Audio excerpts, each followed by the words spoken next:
Okay. Got it. Okay, Irv. Okie dokie. Hi, thank you for attending today's film Shul presentation on the Catskills. And we're going to start.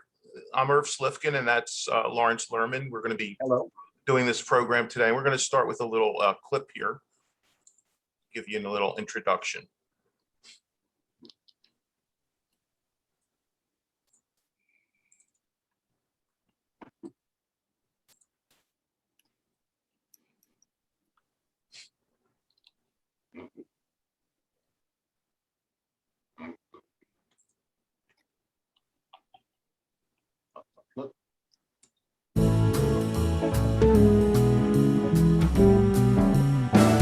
Back in the Borsht Belt, we were all svelte when we walked through those doors.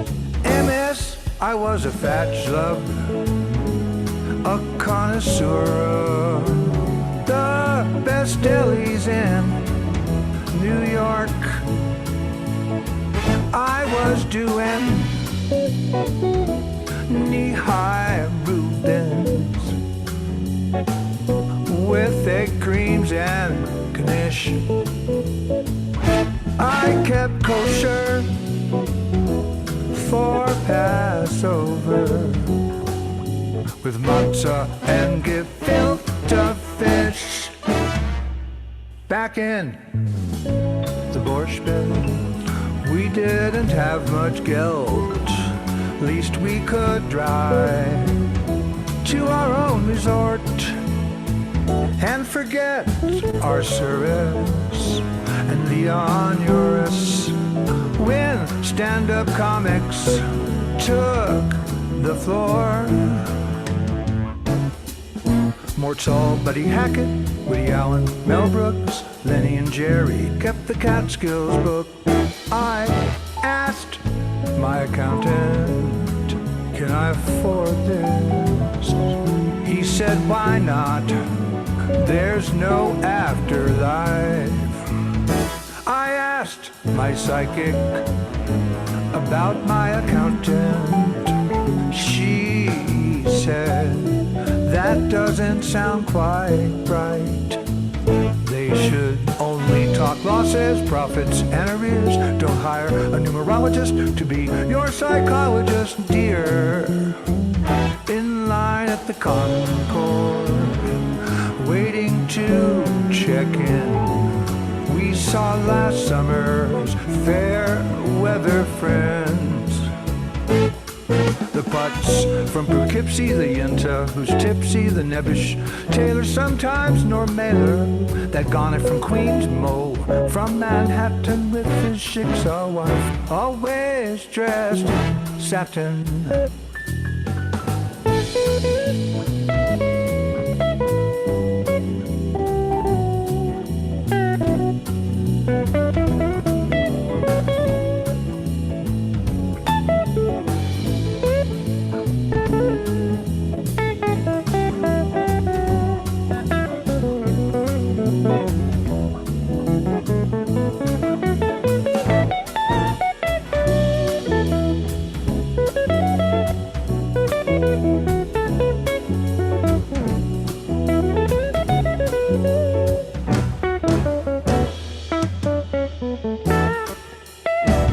After the Borsht Belt blowout vacation, we said goodbye with our taillights to heaven on Earth's location. We'd already made next year's reservation to go back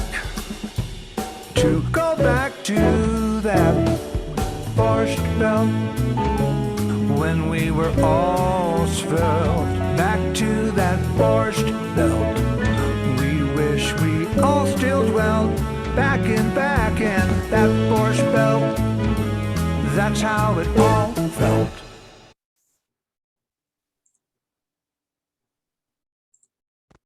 So welcome. Hopefully this program will give you a sense of nostalgia, or you'll memories of what people talked about when they were talking about the Borsht Belt.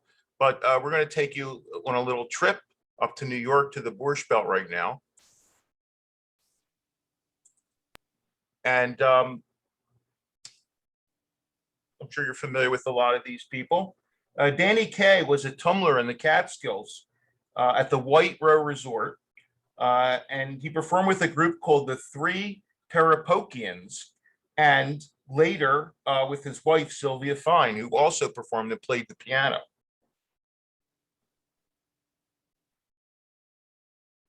Husband Moish and wife Nashi Kuttenberg loved to dance, but could never get the cha-cha right. After taking cha-cha lessons at Kushner's from an expert teacher, they became champs, winning several competitions back in their Connecticut town.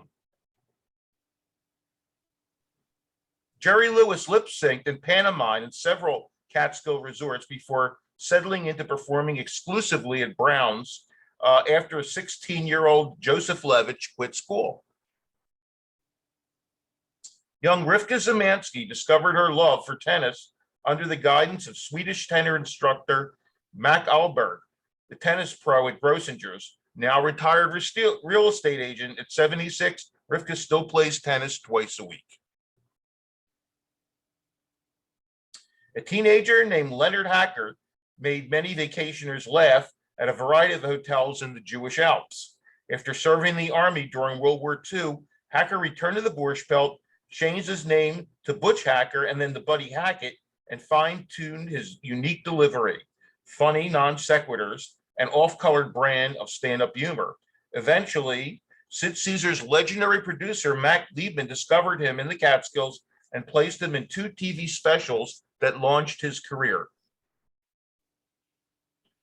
Poolside at the Concord Hotel was the place to be in 1957 for Esther Stupinski and her best friend, Cheryl Zesserman. That was after they met 2 handsome young men who asked them to double date. They took out rowboats on the lake at the Granite Hotel and Country Club where the guys were staying. Eventually, the 2 female pals married their dates, vacationed together with both families in the Catskills for several decades.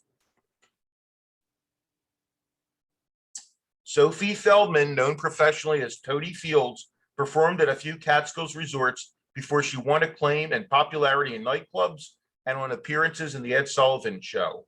She was a regular at the Homowack Lodge, where she often enjoyed the bowling alley, the tea room, and even occasionally celebrated there after she became a star. And Becky Applebaum remembers seeing Doris Day in Pillow Talk and Lana Turner in Imitation of Life on the side of the casino at Miller's Bungalow Colony when she was 7 years old. She also recalls Sam, the bullfrog, who lived in the pond by the bungalows across the place called Jack's Corner, where she and her friends used to play pinball and have egg creams. And after her father had merengue lessons from an instructor, he taught her how to dance merengue too. Now we'll go to Laurence and talk about the beginning of the Catskills. Thanks, Irv. All right.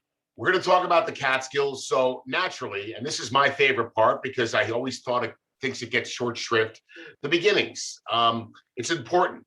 So here are the Catskill Mountains, not the big green patch, the smaller green patch down south, right where that little arrow is. The Catskill Mountains are a part of the New York State's Appalachian Mountain Range. That's in the southeastern part of the state, as you can see, about 100 miles northwest of New York City, 40 miles southwest of Albany. Now, the first factoid is almost like a joke. Geologically speaking, the Catskill Mountains are not mountains. They are a mature, dissected plateau. That's a flat region that's uplifted because of the erosion and the water courses and rivers. They bring everything into sharp relief. Everything comes up, but they are technically, geologically not mountains. All right, as a region, that little green patch, that covers more than 3.8 million acres. That's about 5,700 square miles of primarily forest land. Now, for what it's worth, about 1 million acres of that, or 2,500, 2,400 miles, let's say, square miles, is known as Catskill Park, and that's protected land. There's lots of laws in place, so there can only be so much development in the future. This is under New York state law. Now, going back to the earliest days of the exploration of the Catskills, evidence says there was never any large-scale, long-term Native American presence there. There was one tribe, I think it was called the Esopus tribe. They had a small presence there, meaning several thousand people, and they used the land and water routes to travel. But generally, Native Americans chose not to live there. It was difficult to farm the land. It was rocky. It was relief, at least back in the 16th century. Progress made it a little easier to farm. Okay, moving forward, the discovery of the Catskills, one of Henry Hudson's crew, a man named Robert Jewett, there he is. He was the first European to note the Catskills. He was on an expedition with the Hudson crew in 1609 for the Dutch East India Company. That's who they worked for. And they discovered this region. Other explorers and traders followed him, and they discovered the region over the next several decades. But generally, they didn't settle there, just like the Native Americans. There was no reason to, at least not yet. It was raw land, and there was enough room to the south. So exploration and settlement, that moved very, very slowly over the next years. Another reason that it took time to settle, well, there were a lot of wars going on in this glorious new world. You had the Anglo-Dutch War in the mid-17th century. That was all over trading routes and sea routes. You had the French and Indian Wars. That was in the early 18th century. And then you had the American Revolution. And that's when the colonies, the people who had been there for 100 plus years, they got involved. So it was a largely unexplored area. It wasn't until the late 18th century that the first real survey took place. And not surprisingly, because they weren't buddies, the English and the Americans were both vying for the land at this point. They woke up one day and said, hey, let's snag it. It's right up there. Let's get it now. There were lots of land investors and speculators. And there was such an unclear history when people were snatching up land by this point that there was paperwork, there were legal documents, but it was never clear. It was very unorganized. That would impact ownership of the land for generations.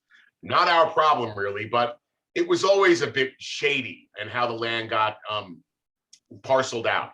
But know that the people who did begin to settle there, you had farmers. Technology made farming much more realistic. You had livestock dealers.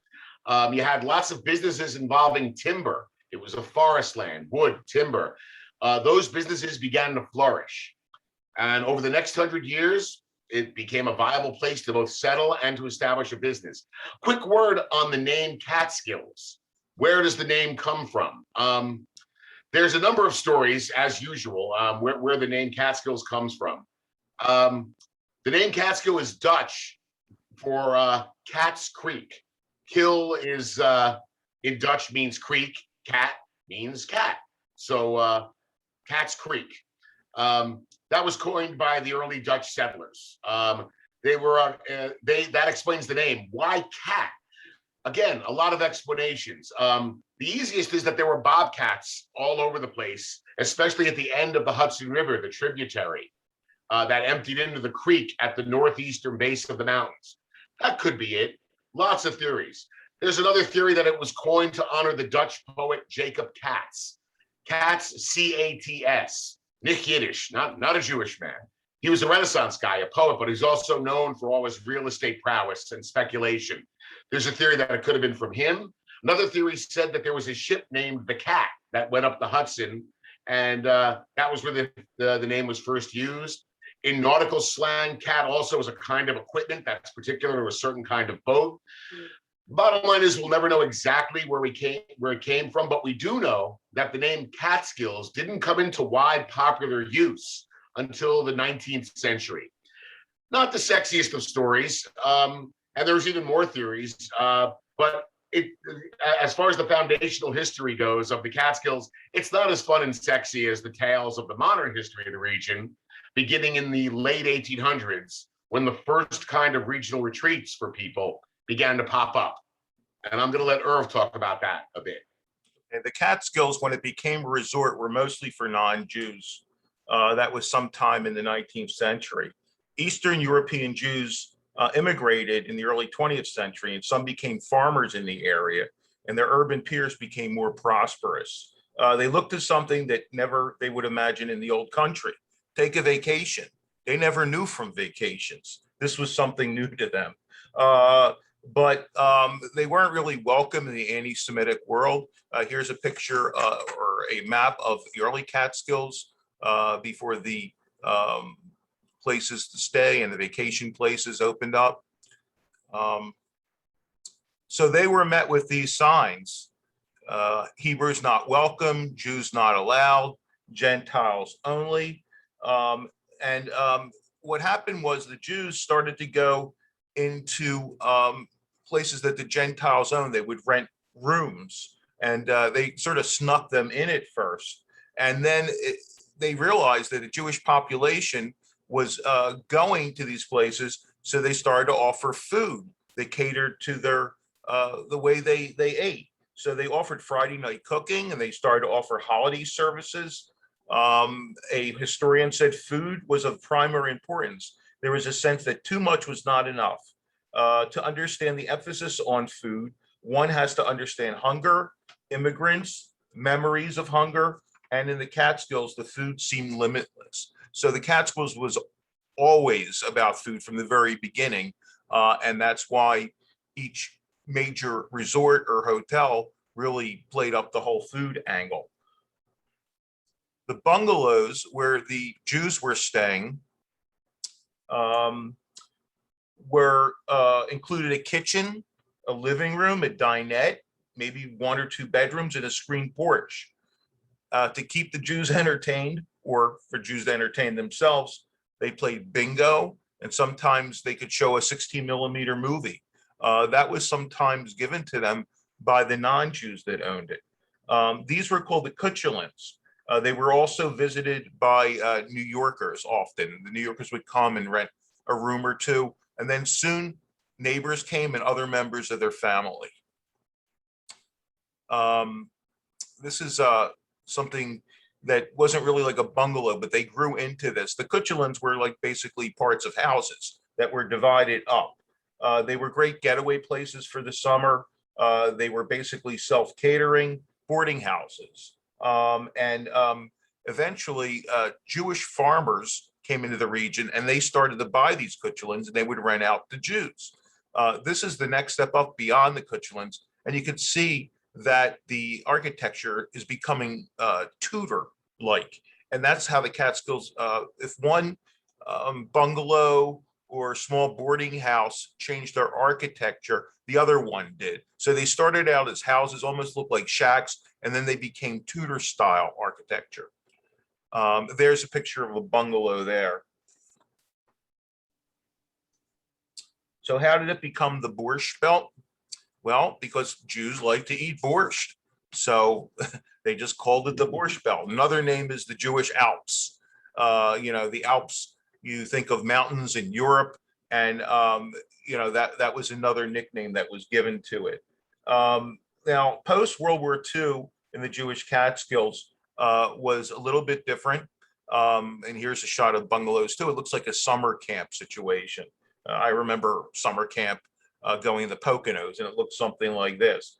But there were more Jews that started to come up after the war, and it gave them comfort. It gave them a sense of being with people that they felt comfortable with, yet getting away from the people they were used to seeing on a day-by-day basis. And there was safety in numbers too. So all the anti-Semitic stuff that they saw in a younger generation, that was all gone and became very welcoming to the Jews. But beyond the bungalows, there were other types of housing there as well. And we're going to talk about that now with Laurence. All right. Thanks, Irv. I want to point out that Kutchelin is actually is Yiddish for cook for yourself. Right to the point. Not a lot of snazzy advertising. A Kutchelin. You're coming, you're cooking for yourself. So in between the Kutchelins and the earliest bungalows and the big resorts that we all know, there were, straight ahead small hotels, small lodges. These were several steps down from the big resorts that we knew later on, which we're going to talk about. But for the visitors who were a little better off and could afford a better option than the smallest hotels and the Cuchulins, a higher end experience were the newer bungalows, the bungalows that were coming up right before the war and immediately after the war. We talked about much of the bungalow community came up from the farmers and things, but the opportunity to be able to rent your own house, your own cottage for your family, and that there would be families all around you, a cluster made it a colony, truly a bungalow colony. They were wildly popular. They weren't the most posh, but just to give you an idea how popular the bungalows were and the smaller hotels, according to the New York Times in 1953, there were approximately 540 small hotel resorts, small ones, 1,000 boarding houses, but according to the Times, there were 50,000 bungalows over the next decade and change, bungalow colonies, assuming a couple of small houses next to each other, cottages, made it, a bungalow colony. Let me quickly do life in a bungalow colony, what it was like. There were organized activities in these bungalow colonies, but it was sort of like a summer camp. There was always a loudspeaker announcing what was going on. There was a ping pong competition, a softball game, a pinochle tournament, but it was a loose enough schedule you could make your own fun with your family or friends and use the colony's facilities. Most of the bungalows had a pool.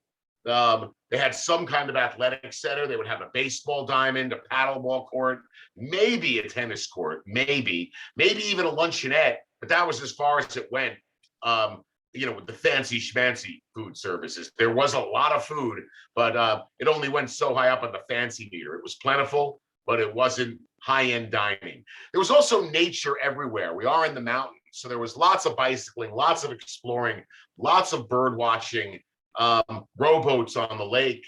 And it was, you're getting out of New York City. It's the hot summer. And as Irv was saying, a vacation, the whole idea was pretty new.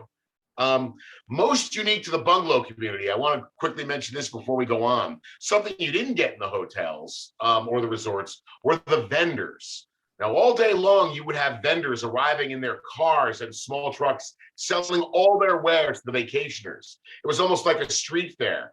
They would announce themselves on the loudspeaker, and all kinds of vendors, dry goods, wet goods, everything, ice cream vendors. They would come a couple of times a day. A dairyman with milk, and they would deliver buckets of sour cream. They'd even drop it off in your refrigerator if you were out. Jelly apple guys, pickle men, the Knish guy who also had chicken and brisket, kishka, kugels, everything. The blouse man, the schmata man, he would have all kinds of blouses for the ladies, candy vendors, toy vendors. I personally was never part of the bungalow community or even the Catskills scene. I was a little too young. I know that that's what I would have enjoyed the most, all these vendors.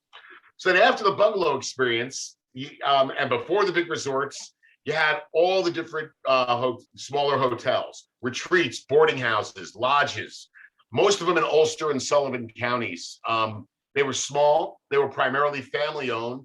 They had nice, comfortable names, the Turmeric Lodge, the Pines Hotel, the Vegetarian Hotel. They had vegetarian cuisine. The White Lake Lodge, the Bearkill Lodge. They all did good business for the time. Though they don't have an accurate number, generally it's estimated that somewhere close to 2 million people spent time at a Catskill Mountain resort during the summer from the 50s into the early 60s. And it was primarily in these bungalows and the small hotels because they outnumbered the huge resorts.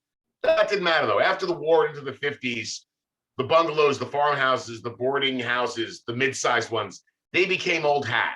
And more seasoned Catskill vacationers were looking for something bigger and better and snazzier. It was a real sociological moment. You had the rising Jewish middle-class population of New York, and they were part of the whole new American way of leisure. Like Irv was saying, this group had just come to the US like 50 years prior. They lost family in the war. They came here with no money in their pockets or very little. They recreated themselves. They made businesses. They worked hard, and they helped create create the idea of a vacation in the Northeast, at least. It's fascinating. These were first and second generation immigrants, and like I was saying, a vacation. You mean we stop working and we go somewhere and sit? Well, they got used to it very quickly. And after the small resort and the bungalow era, they wanted bigger. They wanted more. And the people that owned these smaller places, some of them, they saw that and they jumped on it. So the main thrusts were bigger, better, more exotic, more food, and entertainment. It's funny, doing the research for this, when you read testimonials from the people who worked at the higher end resorts that we're going to talk about, or who owned them, or who frequented them, it always sounds like a Jewish joke. The people who started going to these resorts, they worked hard all year, they saved money to travel, they got very comfortable with the idea, and they wanted more and more in terms of amenities. They were not shy about it. They would call up and make a reservation, and they wanted golf courses, they wanted giant pools, they wanted indoor pools. Now, did they like indoor pools? Did they golf? No, not really. But they wanted to know that it was there. Truly, I just want to know that you have it, just in case. Who knows? I might take up golf. The best way to describe the life in these hotels we're going to talk about during the height of the era is they were a giant combination of, I'd like to think, of a cruise ship, a warm weather vacation, summer camp, never forget the camp appeal, and at night, a big Vegas nightclub and party. It's funny, in these big resorts, it's the rooms that weren't particularly luxurious. They were completely functional and they were fine and they were sizable enough. But these resorts, they wanted you outside. They wanted you out and about and keeping busy with your family or summer friends. Plus, they were so big, they had to maintain the place, and we don't need you in the room. Let's talk about what they cost at this point, the bigger places. People would stay for a weekend or a week or 2 weeks a month, generally in the summer, though there was winter. They planned it for the whole year. The cost as of the late 50s, and here's a Grossinger's pricing guide, was very reasonable. These were not high margin profit places for the owners. As you can see here, I don't know if you can see it actually, a 3-day, 2-night package, midweek. Again, 3 days, 2 nights was $100, $100. On the weekend, it was up to maybe $120. That's for a double occupancy room. And if you were bringing the kids, which you were in many cases, up to 2 kids could stay in the room for an additional $10, $20 per child. There was day camp for the kids on the weekends. There were deals for singles. 2 men could come, 2 women. They had their own residences. And it was a package. What did this all include? Okay. I think the Grossinger's thing was a general guide to where they were all competitive.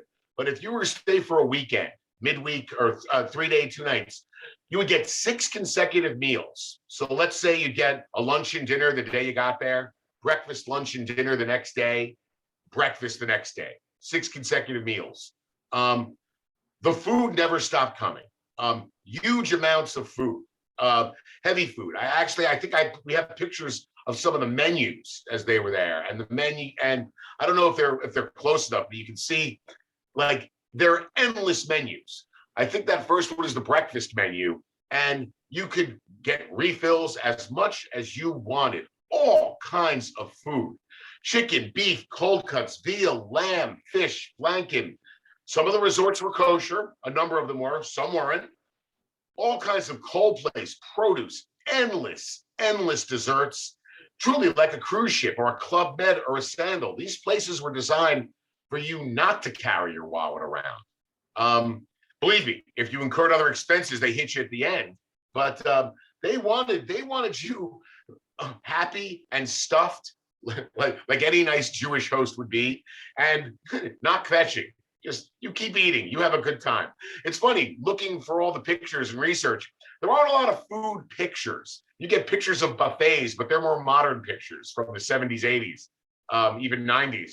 But there's lots of pictures of menus, which I got a kick out of. Times have changed. These days, all we do is take pictures of our food. You know, these food selfies. Not back then. I'd like to think it meant people wanted to take pictures of their families and themselves and the beautiful landscapes and the scene at the pool. More important than taking pictures of food. Everything was bigger at these hotels. All manner of day activities, like I mentioned, but down to like the fun local stuff. There were lots of Simon Says competitions, exercise classes, painting, hair and makeup sessions for the ladies. At night, there's dancing. There was a local band or a bigger orchestra, costume parties, talent competitions, musical reviews, all for the guests, all surrounded by food. It was the weekend where they pulled out all stops on the weekend nights. The adults got dressed up to the nines. Men had jacket and tie, women with cocktail dresses, their jewelry, their mink stoles. They really went for it. All roads for the night led to the Saturday night or Friday night. No, Saturday night, I'm sorry. And they wanted to be entertained. And there were professionals out there to keep these people entertained. Irv is going to talk a bit more about the entertainment and then a couple of the bigger resorts that you found at this time. Mm-hmm. Yeah, the Catskills became a major, because it was so populated, became a major place for all sorts of performers to play at, not just Jewish performers. So some of the people that were regulars there were the Barry sisters, of course, who had the big hit with Hava Nagila. And gee, I grew up in a house where that was on constantly. So yeah, and Bimir Visnashane and all the Jewish hits that my mother loved so much. And then a lot of comedians got their start in the Catskills, and they're often talent scouts in the audience as the Catskills became more popular for performers to go, young performers starting out. The people from, New York wasn't that far. And the TV shows, the variety shows, even the quiz shows would send people up there to check out these performers and you get them an agent or book them for a TV show. Rodney Dangerfield started there. His name actually at the time when he performed at the Catskills was Philip Roy, which is not his real name either. He had several names throughout the years, but he was Phil Roy and then he became Rodney Dangerfield. Rodney Dangerfield, by the way, was a name that was used on the Jack Benny show, that he loved Jack Benny, so he lifted the name from them. This young woman, of course, the great Joan Rivers. And, what was interesting was that a lot of these people that were Jewish kept their personality when they did get on variety shows or the Ed Sullivan show. So because they made it in the Catskills, I think it gave them this sense of, the sense that they can remain Jewish and still make people laugh or still perform, and they would be accepted. They would assimilate somehow without changing their the way they were or their heritage. This is Alan King when he was very young. Remember Alan King, one of my favorite comics, really smart guy. And I don't know if people know who this is, might surprise you. This is a young Phyllis Diller before she started the whole thing with the hair that she's well known for, but she started in the Catskills.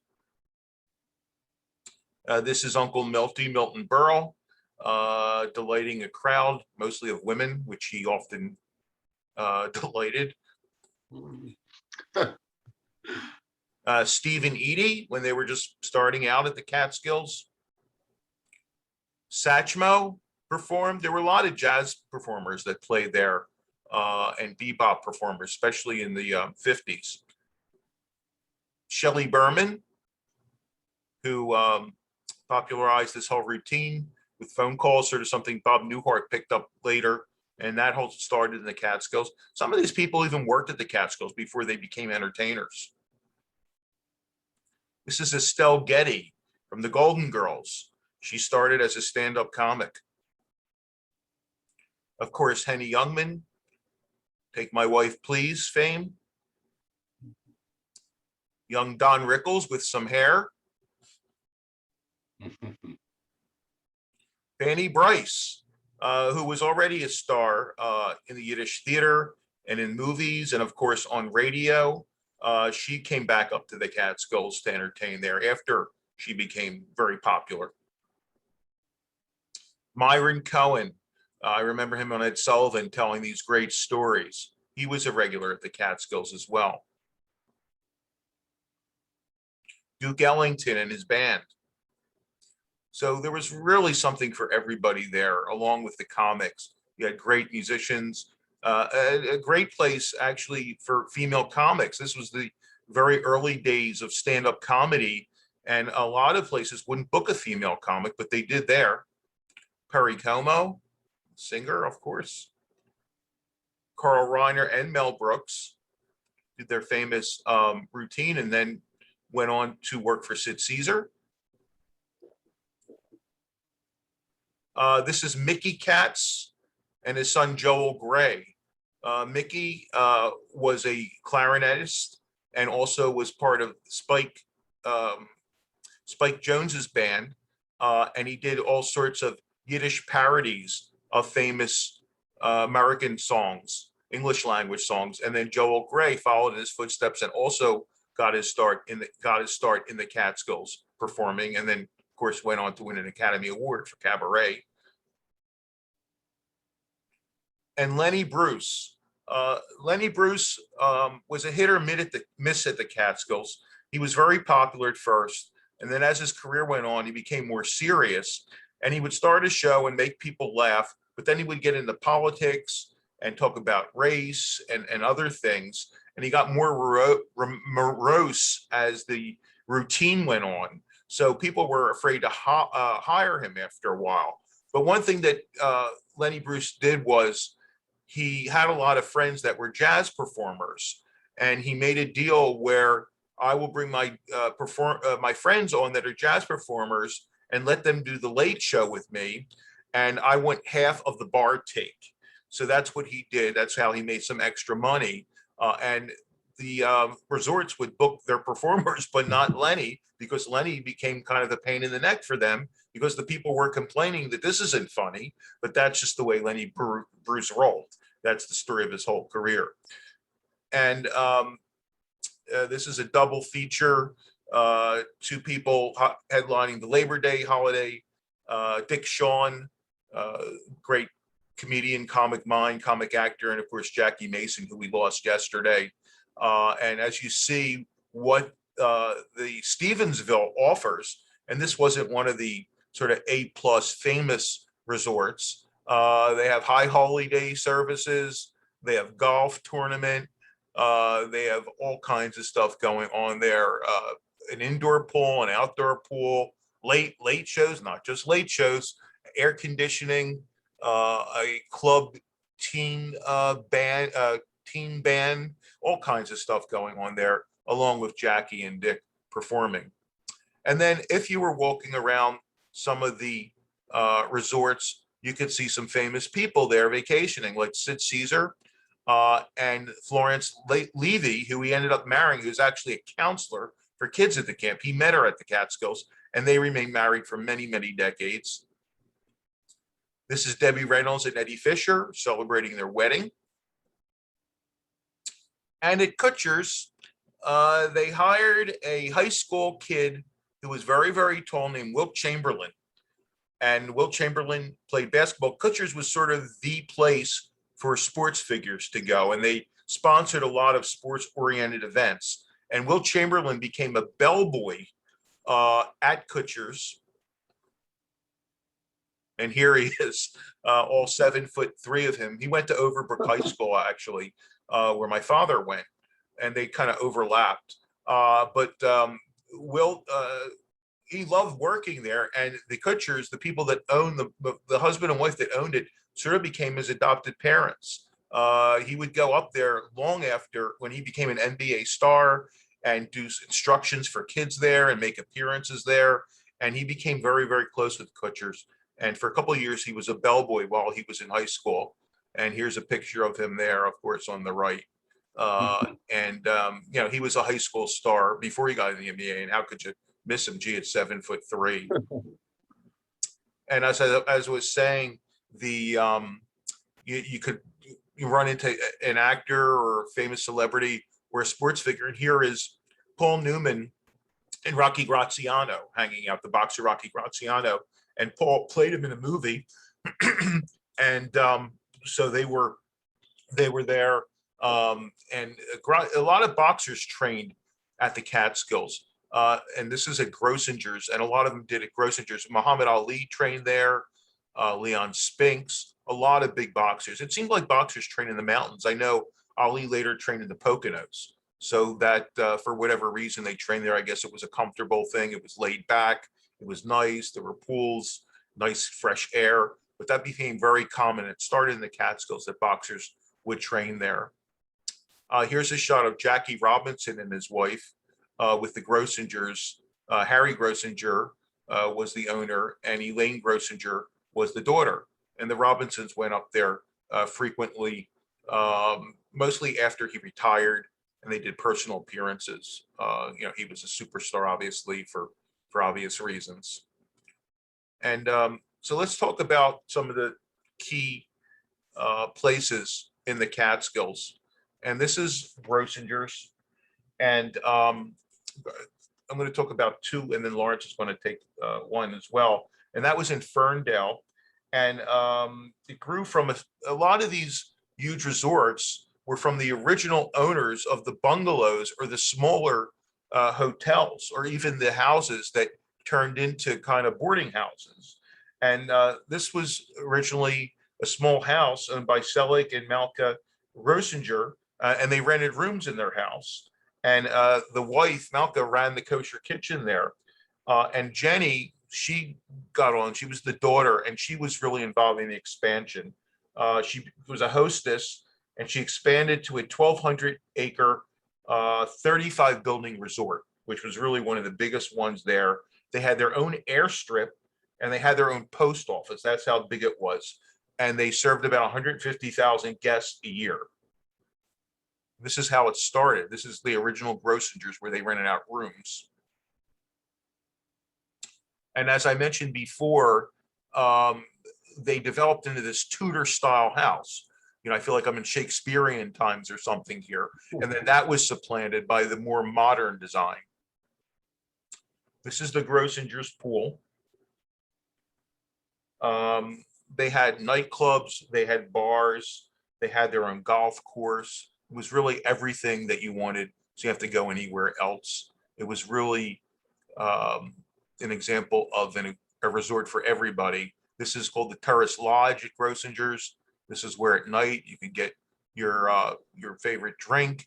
There would be singers there performing, a lot of jazz players, and you see this incredible bar here with all these stools. They were also the first place in the country to have artificial snow. They had their own ski slopes with snow that they made. And this is a pamphlet from the 80s, 1981. So you see that it was still going strong in the 80s. Certainly the population curtailed a bit, but it was still a destination for people, especially New Yorkers, to get away for a couple weeks. And there's a souvenir from Grossinger's. Gee, if this ashtray could talk. In 1984, towards the end of Grossinger's reign as one of the great Catskill resorts, they had an anniversary of the Woodstock Festival. Woodstock took place, people don't know, in the Catskills, and it featured a workshop on tie-dyeing, a musical performance by David Clayton Thomas, who was the lead singer of Blood, Sweat, and Tears, and a midnight showing of the 4-hour-long Woodstock movie. And they also hired John Sebastian, who was of the Loving Spoonful, to come and perform and give a talk about Woodstock. And he advised people, don't eat the purple tzimmus. You remember Woodstock, somebody says, don't eat the brown acid. So it was a little bit different. Most of the buildings were demolished in 2018. So that's Grossinger's. And now let's talk about Kutsher's. As I said, was sort of the place to go if you were a sports fanatic. Kutsher's had their own golf course. A lot of them did, but there was a plan that a lot of the main resorts would put their money together and build one gigantic, gorgeous mammoth golf course. And Kutcher's decided to go. They said, no, we're going to do our own, even though they were part of that group and they agreed to it. They rescinded that offer and they built their own, and it became a big draw. This is a shot of one of the modern Kutcher buildings there near poolside. And as I said, it was a big place for sports. And this is just a little shot of the pool. You can see how elaborate it is. There were sliding boards and diving boards and all sorts of inflatable things that the guests would get. And as you see, their slogan, it's our true intent for all of your delight, or is all for your delight. That's what they really wanted to do, is make everybody happy. They also had an ice skating rink all year round. And this is a look at the cafeteria, or the place where people ate, with the open windows for the cooking. And you could walk in there and you could see Will Chamberlain, as I mentioned, Red Auerbach, Dave Cowens, and as I mentioned, a lot of boxers were in and out of there as well, including Floyd Patterson. And then when boxers retired, they also made appearances there, like Joe Louis. It was also the home of the Maurice Stokes benefit basketball game. And it was a charitable event. Maurice Stokes was a player who got ill, and who was best friends with Jack Twyman. And they had this huge basketball game that rivaled, it actually predated the NBA All-Star game. And then it rivaled it in terms of the stars that would show up there. So what happened was, the Kutchers ended up at some point, it was going to be turned into a casino, but those plans didn't really go well. And then eventually it was sold to a businessman from India, and a lot of it is a yoga resort now, where people go to do yoga, and it's a spa type thing, some of the buildings, but most of it is down now. And let's go to Laurence and talk about another big hotel resort. All right, thanks. We're going to talk about what I think was the biggest resort, the Concord Resort Hotel. There's an overhead shot. It was located in Kiamesha Lake. It was in Sullivan County. It was officially the largest resort in the region. At its biggest in the late 50s, there were 1,500 guest rooms, and it had a dining room that sat 3,000. And all in, the resort encompassed 2,000 acres. Now, the Concord began as the payoff of a debt, actually. A Russian immigrant named Arthur Winterick. He took control of a small establishment named the Ideal Plaza, which was on these grounds in 1937. It was the settlement of a debt. He immediately rebuilt it and made it the 500-room Concord Plaza. Business was good. By the end of the war, he expanded it again. He added some extra amenities, the golf course, the indoor pool, so he could keep up with his main competition, which was Grossinger's. In the early 50s, his daughter, Winterick's daughter, Clara Winterick, and her husband, they took it over and they expanded it to the next level. Everything was bigger and snazzier. The outdoor pool, which we see right here, they enlarged that. They improved upon the menu, which was generally acknowledged to be the most sumptuous kosher menu in the Catskills.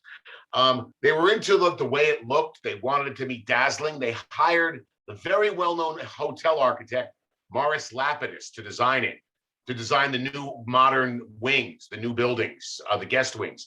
You probably know Lapidus's work from Miami. He was a champion of the Miami modern style, MIMO. And he did the Fontainebleau Hotel in Miami and the Eden Rock. Although, that was his involvement with the Catskills, he was a fascinating character. My favorite story about this guy, Morris Lapidus, he had a feud. He was a part owner of the Fontainebleau, the iconic Fontainebleau, the beginning of Goldfinger, I'll always associate it with, when James Bond meets the girl at the Fontainebleau Hotel. He had a feud with the guy next door in a hotel that he also designed, the Eden Rock. And it was ugly. And he added a wall to the Fontainebleau, a sort of worthless wall. just so that it would block the sun from hitting the Eden Rocks pool between noon and sunset. And people called it the spite wall. There was no reason for it. There was one window in the middle of this wall, and they say the reason was so Lapidus could look out it and see all the people in the shade in the hotel next door. That's spiteful. Anyway, back to redesigning the Concord. They also enlisted the well-known designer Theodore Muller to work on lobbies and dining spaces. These were very, very high-end people. They enlarged the showrooms and the nightclub, particularly the Imperial Room. That's the Imperial Room there, which could accommodate nearly 3,000 people. That's a nightclub room, a showroom. That's a sizable audience. That's nuts. For that reason, one of the reasons, the Concord attracted the biggest entertainers. They could fill the room to standing room only. They got the names. They got Streisand. They got Bobby Darin, Judy Garland, Paul Anka, Sammy Davis Jr. All the top comedians were at the Concord, which was luxurious. One of their signature upgrades was a new lobby that was designed by Lapidus. There it is, which featured a floating staircase, as you can see, which is something Lapidus and the people at the Concord wanted. They wanted to make the guests feel like they were making a grand entrance. They wanted the glam and movie star feel to bleed over to them. So you came in at the top, and that's how you came into the lobby, which was a half a floor beneath. But the grand entrance only lasted so long because the decline was on the horizon. There he is. Well, that's Frank Sinatra. I will jump ahead and tell you about Frank Sinatra. Why did the Concord the Concord may have outlasted some of the other resorts, but the Borsht Belt began to decline in the early 60s and continued into the 70s. According to Time magazine, the heyday lasted from the early 50s to the late 60s. I'll accept that. Why the decline? A couple reasons. Mostly having to do with the Jews. The Jews were the primary clientele, and as time moved on, there was more assimilation for the Jewish people. Anti-Semitism began a decline in the early 60s. Jewish families found themselves more welcomed in other places. So the Jews were more open to trying something new. They also had the law on their side. You had the Civil Rights Act of 1964, which protected Jewish people by law against racial discrimination. So the Jews who used to go to the Catskills now had an incentive and an opportunity to go to places that were previously exclusive, at least domestically. So they tried. You also had the growth of the air travel in the late 50s to early 60s. More importantly, relatively inexpensive air travel. The new thing, air travel became so popular, adults and the younger generation, they were able to visit more exotic locations, warmer locations. The spirit of adventure was there. And as plane travel grew and became more accessible to people, the railways, which provided like the main artery to the Catskills, they began cutting back on their service. So it was a vicious circle. You had the lure of air travel, the popularity of air travel, less people taking the train, less trains out there, people that didn't feel like figuring out the train schedule, which was less friendly, they started to back away from it. Now, my father, rest in peace, speaking of Sinatra, he used to always tell me that Sinatra and the Sinatra lifestyle was always a big factor in the changing of the 60s.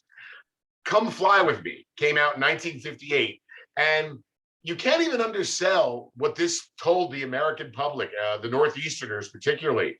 It was designed as a musical trip around the world, that it was within your reach to fly by plane, just like I do, Frank Sinatra. Pack up, let's fly away, starry-eyed. So the allure was there. You also had a younger generation that didn't want to go on vacation at the same places they'd gone as kids. And strangely enough, as intermarriage started to make its way into the Jewish population, neither did their non-Jewish spouses. They didn't have to go to the Catskills. They knew what the Catskills were, but let's try something new. Meanwhile, their parents were getting old. They retired. They moved to Florida. They moved to Arizona. They went on a permanent vacation, and the younger generation took advantage of the new freedoms. There was one site I was reading, why did the Catskills end? and it had one big sentence: low airfares, air conditioning, TV, cars. I guess you can reduce it all down to that, though I like the Sinatra part, frankly. So as the resorts began to disappear, the bungalow colonies were the first to go under, followed by the smaller hotels. The Concord held on until 1998. It actually returned to life in recent years. It was purchased by a Malaysian holding company. It was leveled, rebuilt, and it reopened just several years ago, 2018, as the Resorts World Catskills, a casino and hotel. And there it is, sort of not your grandparents' Catskills or your parents' Catskills. Actually, they filmed scenes from the Showtime show Billions there. Very glitzy interior. Jumping ahead, like to today, the Catskills now is primarily seen like through people like Irv and I, who do a little course on it. It's through a nostalgic lens. There's books, there are articles, there are great websites all over the place. They're filled with pictures and memoirs by people who were there, but it was a relatively short-lived era. The sites are filled with all sorts of pictures of all the tchotchkes, menus, matchboxes, and these things, which is my primary memory of the Catskills, which I didn't have on my own. My parents used to go during their younger days when they were courting and right in their early marriage, and you'd come back with those great little viewfinders that I think everyone's parents have. I don't know why they're not around anymore. They're so great. And you can look at a little picture, hold it up to the light, and see yourself and your family at the Catskills. So jumping to the last 10, 15 years, many of the grand hotels have fallen into complete disrepair. A number of them were abandoned. They sat idle. They were untouched for decades, 15, 20 years. There's a very talented New York-based photographer, Marissa Scheinfeld. She spent a couple of years documenting these abandoned hotels and resorts. And there are these eerily beautiful pictures of the way they look now. I don't know if they look like it now, a lot of development's going on, but you had overgrown plants and weeds swallowing up the staircases, growing through the floors. They pushed their way through the foundations. You can see the grass, the moss coming up. Other locations, they've been demolished or repurposed. I love the way these look right here. I think that the ruins are more intriguing. It's almost like it's gone full circle. They've returned to their Catskills Creek state after a relatively short time in the scheme of things. Even so, with all the growth and decay, there's now a booming bed and breakfast business that's going on. There are Airbnbs everywhere. There are convention centers, there are rehab centers, yoga centers. The Orthodox community always was big on the bungalow communities, and they're continuing that tradition by repurposing some of the older ones, fixing them up and having their own community staying within them. But for us, we only live on through the nostalgia and the memory-filled movies and things like that, which we have a couple of that Irv is going to talk about, because that was my whole concept of the Catskills, some of these movies I saw over the last 20 years or so. So Irv's going to talk about a couple of that before we wrap it up.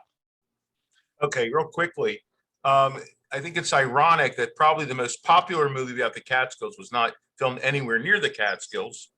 And that is, of course, Dirty Dancing with Patrick Swayze and Jennifer Grey. And yeah, they had the time of their life, but it wasn't in the Catskills. It was actually in North Carolina. A lot of it was shot there. There are several movies that are set in and around the Catskills. This is an odd one. This is called Marriage in the Catskills. It's a really odd film. It was all shot in the Catskills. It's a bunch of entertainers that I never heard of, singing, sometimes in Yiddish and dancing. And it's kind of a maudlin plot about getting married and this hoofer marrying this dancer. And it's just like an old fashioned, let's put on a show kind of thing. And there's a sweet little movie called Sweet Lorraine that's set at the Lorraine Hotel, about a young woman that goes to work for her grandmother at the hotel. And it's a coming of age story. It's a very nice little film. If you could find it somewhere, I'm sure it's streaming. And I love this film. It's very underrated. It's called The Gig. It stars Wayne Rogers and Cleavon Little, about a bunch of members of a jazz band who decide that they're going to get together one last time and go up and play a gig in the Catskills. And that was shot in various small resorts in the Catskills. It's a movie from the 1980s. And it's a really delightful little film. And then this film, which is not delightful at all, called Martha, Marcy, May, Marlene. It's a very intense thriller, and it's about a cult that sort of takes over this abandoned Catskills resort, and the woman that gets out of the cult and sort of has to be deprogrammed. So it's not your typical light, happy Catskill film, but it's very good. It has some terrific uses of the area. And then A Walk on the Moon, another movie that was underrated, I thought. And it tells a story about a woman who's married. It goes up to the Catskills vacation. And she is seduced or gets involved with the guy that sells blouses, one of these vendors that comes along. And it all takes place in the summer of 1969. The man's played by Viggo Mortensen, and her husband's played by, the woman's husband's played by Liev Schreiber. And it takes place in 1969. So you have the moonwalk going on, and you have Woodstock going on in the summer of '69. The Front, movie starring Woody Allen and featuring Zero Mostel. And he plays a comic who was blacklisted, as Zero Mostel really was, who has to go back to his roots in the Catskills and perform. And he goes up there with the Woody Allen character, who's a writer, and finds out that things are not exactly as he remembers them to be. It's a fantastic film, and Zero Mostel is wonderful in it.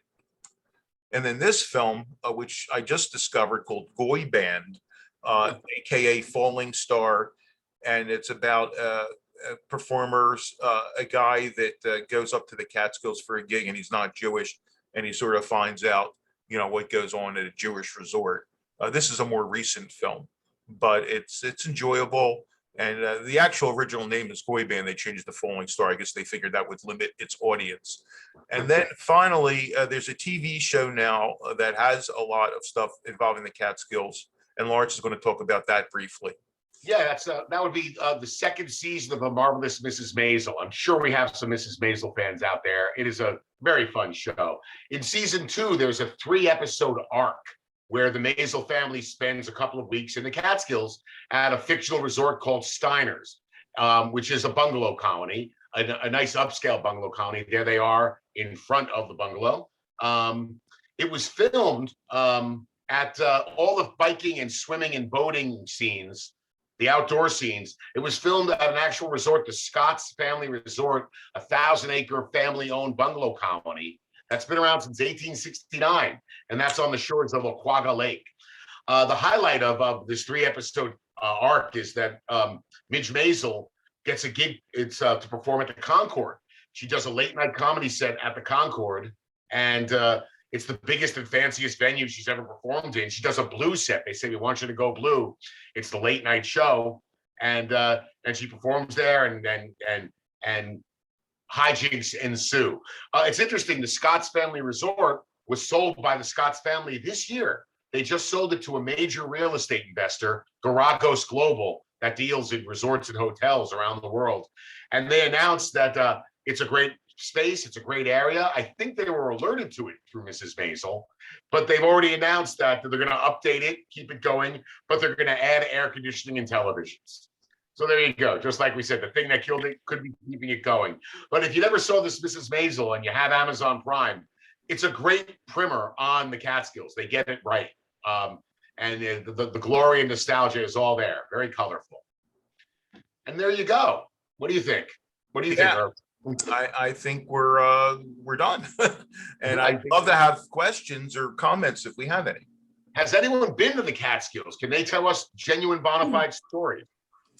So this is Debbie Glick. I live in New Hope now, but I grew up in the Catskills. Really? I want to make a couple comments. You guys did a great job. Thank you. A couple of just, like the accent on the wrong syllable. The family that owned the Concord was the Winneriks. Winnerick, okay. Winnerick, that's how it's pronounced. And where Kutcher's is Kiamisha Lake, and Gibbers was there as well, if you knew that family. And Grossinger's is with the hard G, Grossinger's. And their daughter, Elaine Grossinger Edis, actually lives in Boca. She's still alive. And her son, Mark, he has two sons, Mark and Mitchell. Mark was the one who was tragically killed in the helicopter accident when Trump was building the Taj Mahal. Oh, God, I remember He, that. he stayed in the hotel business. Grossinger's was closed. He was a very young guy. And Mitchell, the other son of Elaine Grossinger, Edis, actually was involved with the resort, the casino in Connecticut. I forgot the name of the company that owned it. He just retired. And I wanted to mention one other thing that wasn't, I had a couple other comments. All the things you mentioned are exactly why the Catskills died, but there was one like sort of stab to the heart of the Catskills that happened. And that was, you mentioned Woodstock was 1969. You know, everybody got to Woodstock. There was an interstate going up there, Route 17. There were lots of, it was 250,000 people that stayed outside, but there were still a lot of hotels in business. Everybody had an incredible week that week. My family was in the hotel business too, but my father was a veterinarian. Even his business was booming. The shelves were cleaned off. It was an incredible week. So instead of saying, what can we learn and how can the Catskills be the Tanglewood of rock music, which is exactly what it could have done, they passed a law that banned outdoor gatherings over 5,000 people. It was total stupidity, and that's the end. The township that I grew up in, the township of Liberty, is the second poorest township in Liberty, yeah. and I lived in Ferndale until I was 7, and then we moved into Liberty, which all the little hotels in Swan Lake, all the owners lived on my block, and the owners from the Stevensville lived on the next block, and you know, all the hotel families were sort of in our little neighborhood. But that passing that law sort of killed it for the next 25 years. And even Resorts International got the casino up because Cuomo had like 5 places in the state where he allowed gambling. And then they one of them. It's never made money, even before COVID. It's been in the red. It's the largest employer now. There is one very, very large employer in Ferndale now, right now too. It's sort of a home and a facility for disabled children. I'm trying to remember. It was cerebral palsy. It's called the Center for something. I can't remember it. They're also a large employer, and that was the whole brains behind that center was a woman named Betty Berman, and she was her parents owned the Gibbers Hotel. But anyway, so I want to just correct a few things and share with you my personal opinion about what killed the kid. I have a question for you, if that's okay. A question. Who was the power, who drove this law through about not getting a certain amount of people? Was it the older people that wanted this? Was it real estate speculators? Who was the one that got this law passed after Woodstock, which was generally, you know, a well-received event? How did they pass that law? Who was behind it? So you have to realize that only about 10% of the population in Sullivan County is Jewish. And the sort of farmers and laborers and, you know, the sort of blue collar workers were left in the town. Even in 69 and 70, as you mentioned, you know, Jewish lightning hit every September and more hotels were burning down, you know. And so the Jewish population at that point was not in the majority. And they also didn't have the foresight and the knowledge to say, look at Tanglewood, here's an analog, let's learn from it. They didn't have the knowledge. Most of the people who had grown up there and the families who were in the hotel business and all that also thought it was stupidity, but we were a minority. You know. That's it. You know, I mean, I guess rock and roll also doesn't translate like classical music in Tanglewood. I could see like, you know, well, they also, you know, can you imagine the farmers and the laborers looking at the kids that were coming up there? Yeah. You know, and had a weekend of drugs, everything. And also the other thing that happened up there, of course, you mentioned also, is that Hasidic Jews bought up a lot of the bungalow colonies. They were always there, by the way, but they bought up a lot of the bungalow colonies. These weren't the fancy ones that you showed. These bungalows were like little 2-room places. Yeah. All still go to the Catskills, and they turned every one of these into a nonprofit religious organization. There was no one left in Sullivan and Ulster County paying real estate taxes, except the poor dairy farmers. Oh, It was on the cover of the New York Times at one point that the dairy farmers started creating so that they could make their farms nonprofit because they could not make any money from their farms, because the taxes, the real estate taxes for the people who pay taxes in my little town in Liberty were much worse than anything in Central Jersey, Nassau County, or Westchester County. really? State taxes. My parents' house was sold for $99,000. They were lucky they even sold it. It would have been, where I come from in Central Jersey, it would have been somewhere around $700,000, $800,000. And their taxes on that $99,000 house were $11,000. That was their. Wow, that's nuts. Just multiply that out. So that's a whole nother issue that happens a little bit more recently in the Catskills, and no, people can't afford to live there. It's gotten a little better from COVID, so because there's bargain there. Yeah, we do have a few more people who want to comment. I wanted Sorry. to. Yeah, I wanted to mention that I'm old enough now to have to call myself a veteran of the Borsht Belt during my college years, which was 1959 to 1955, 1959, which is really the heyday. I was a busboy, then a waiter at a small or middle-sized kosher hotel called the Pine View. I'm trying to remember the name of the town. Pine View. Pine View, It was yes. in Fallsburg. South Fallsburg. Yeah, that's it, yes. And I remember some like 20, 30 years later, driving past, I said, I got to see this place. And I drove in and I saw all of these Hasids. So, I saw that change. It was there, but it was a different population. Anyway, the one anecdote that I think was really kind of amusing, the staff were really asked to populate the social hall in the evenings because they wanted to be a crowd. They wanted a lot of young guys there, so that was part of the duty. Oh, God. There's lots of Pine View pictures online. If you look up Pine View Hotel, Fallsburg, it's very well represented. Just Google it. You'll find lots of pictures Okay. if you'd like. Anybody else? Yeah, Judy. Yeah, the Catskills have been totally formative in my life.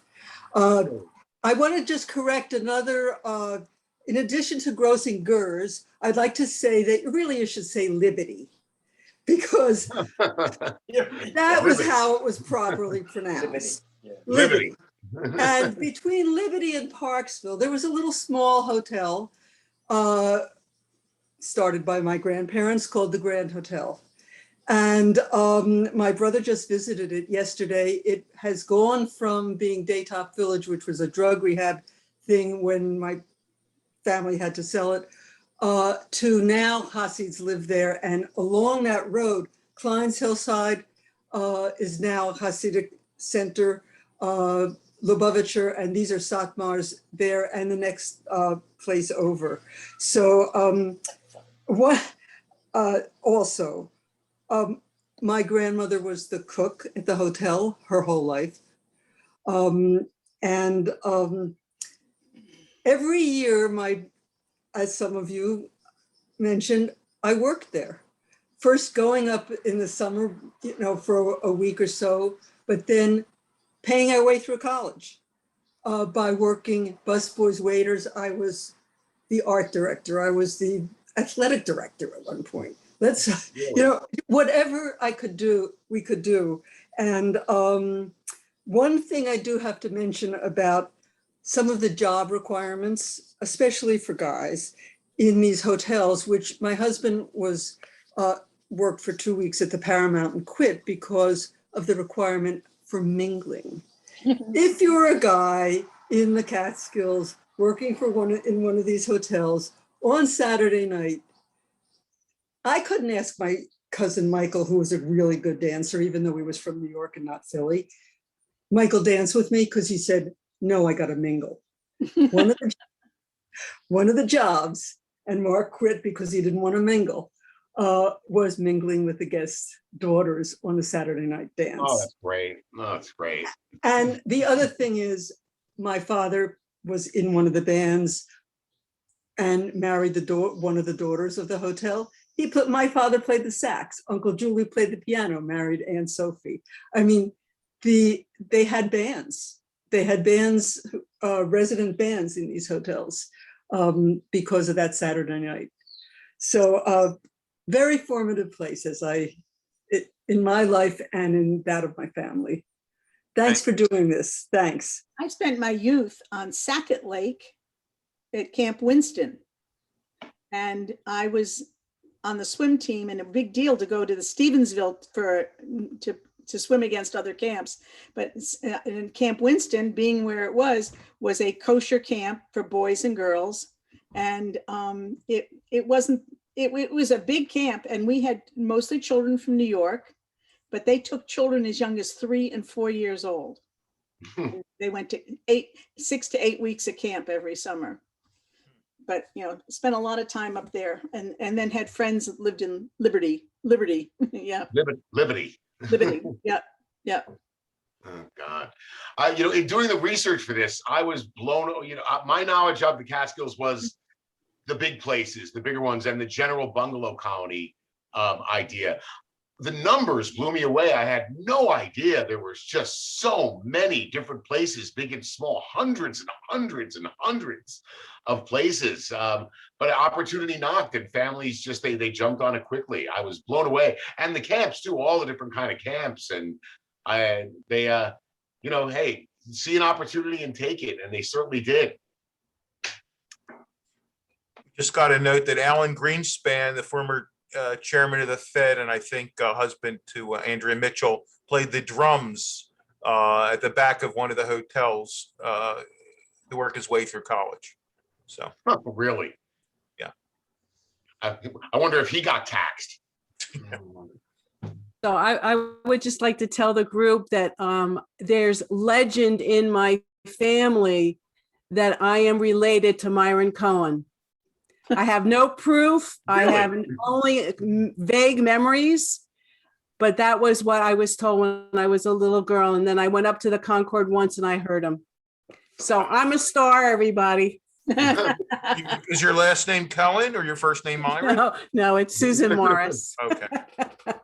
Were you in that giant showroom at the Concord, that Imperial room? I believe so. The pictures blew me away. The size of this room. 3,000 is like huge. It's ridiculous. I don't know how they do it. But they had the room, obviously, to do so. All right. Anybody else, or we'll wrap it up here? Hi, I'm Judy too. Hi, Judy. And my parents were German Jewish refugees, and going to the Catskills was like a luxury trip. So my father had a poker group, and they had a kitty, and they saved money so every year we could go to the Catskills for a weekend. And my remembrance of it was the comedians, and one of the things was Toady Fields. And I just want to leave you with this. Her line, they were hilarious. I mean, these comedians, one time getting to the Concord, they had to stay for 2 years. They would go to Grossinger's, different ones. And I went to Camp Wellnut, which was a huge camp that was up there as well. It was Jewish Federation, and they had 3-week sessions and 6-week sessions because people couldn't afford it. And we lived in very minuscule, I mean, you really had nothing. You lived in tents, part of it. But Toady Fields' line, I remember her saying, "How do you get fat Jewish feet into skinny Italian shoes?" And that is basically what the nights looked like to me as a kid. All these women trying to get into their dresses from Alexander's that were like fake chiffons, and putting on these tiny shoes and barely walking so that they could sit in this dining room. And she was like the queen of humor up there, like I thought when I looked at Mrs. Maisel, I thought, you know what? Toady Fields didn't need to resort to any sex jokes. She was just hilarious to where you were falling on the floor. And the food, I in my life have never seen the amount of food that they would serve you at a meal. And the excess, now people go on cruises, but there you were sitting there and you were expected to eat all these courses after courses after courses. And the children were at separate tables which was one of the huge luxuries for the parents, no kids at your table. So we were all seated together and we could order anything we wanted. And those waiters didn't care. And, it was very sad for my parents. I think they all felt when Grossinger closed, because that was kind of like the height of luxury. But I do agree with you that it was the ability to go to Europe that did have a lot to do with, because it was right about then that especially immigrants like my parents, a lot of them had never been back to Europe. And it was a really big thing to really be able to not necessarily go to Germany or Poland, but to be able to go somewhere for very little money. So I really did that. I can think that did contribute in part. But I wanted to add to the Tanglewood issue. So I remember Caramore as well. And Caramore had classical music.